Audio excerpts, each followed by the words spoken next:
नमस्कार। पीताम्बरा ज्योतिष चैनल में आप सबका बहुत बहुत स्वागत है। दर्शकों,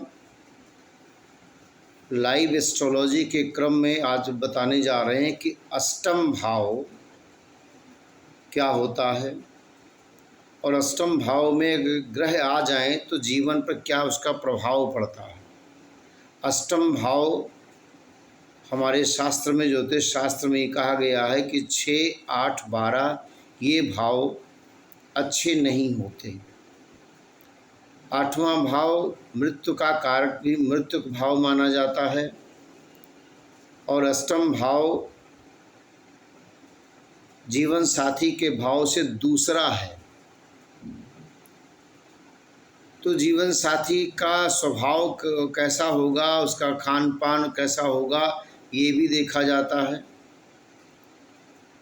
और सप्तम भाव से दूसरा होने के कारण ये आविष्कारक भाव भी है। पता लगाया जाता है कि छिद्र ग्रह कौन से हैं, ये छिद्र भाव भी है। तमाम जीवन में गोपनीय चीज़ों का इसी भाव से पता लगाया जाता है। मोक्ष आदि का इसी भाव से पता लगाया जाता है। तो जीवन में जो आप छुपाते हैं अपने निज कर्म को, इसी भाव से पता चलता है। अब इस भाव में यदि सूर्य बैठा है तो क्या प्रभाव होगा। यदि इस भाव में सूर्य है और स्वग्रही है, सिंह राशि में है, तो रिसर्च कराता है और नेम फेम देता है। लेकिन सूर्य यदि अन्य राशि से संबंधित, देखो सूर्य और चंद्रमा को दोष नहीं लगता है, चाहे वो 6 में बैठ जाएं या 8 में या 12 में। लेकिन यदि वो अन्य किसी राशि में बैठे हैं तो उस राशि के नकारात्मक भाव को प्रकट करेंगे।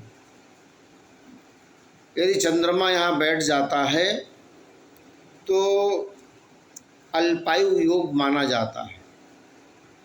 चंद्रमा यदि अपने ही घर का है, कर्क राशि का है,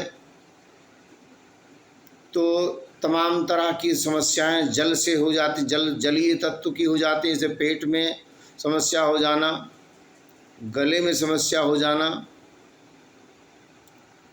और क्योंकि ये भाव का प्रभाव रहेगा, हृदय संबंधी बीमारी हो जाना।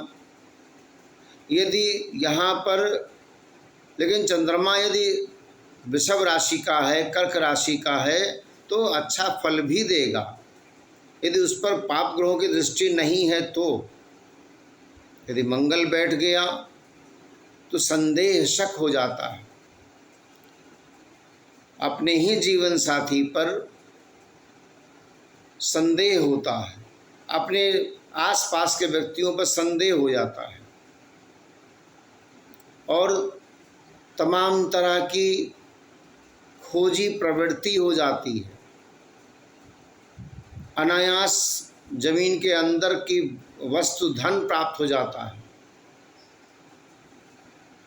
यदि बुध यहाँ बैठ जाता है तो गले का रोग, लेकिन सौम्य वाणी, सौम्यता हो जाती है, लेकिन गले का रोग भी होता है।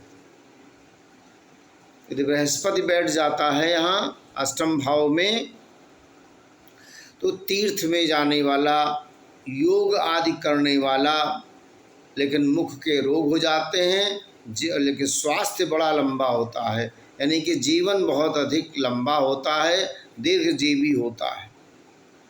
आलसी, विवेक रहित भी हो जाता है। यदि यहाँ शुक्र आ जाए तो राजा का सेवक, खान पान बड़ा खराब हो जाता है, मांस मदिरा का सेवन करना, नेत्र बड़े होते हैं और पृथ्वी का शासक भी हो जाता है, यानी कि बड़े उत्तम पद की प्राप्ति हो जाती है। यदि यहाँ अष्टम में शनि है तो दुखी होकर देशांतर भ्रमण करना, चोरी का अपराध लगना, नीच व्यक्ति के हाथ से चोट लगना, बवासीर का रोगी और मित्रों से भी तिरस्कारित होता है, वात रोग, सर्प और अग्नि से कष्ट। यदि यहाँ राहु हो जाता है तो सदा रोगी जीवन रहता है।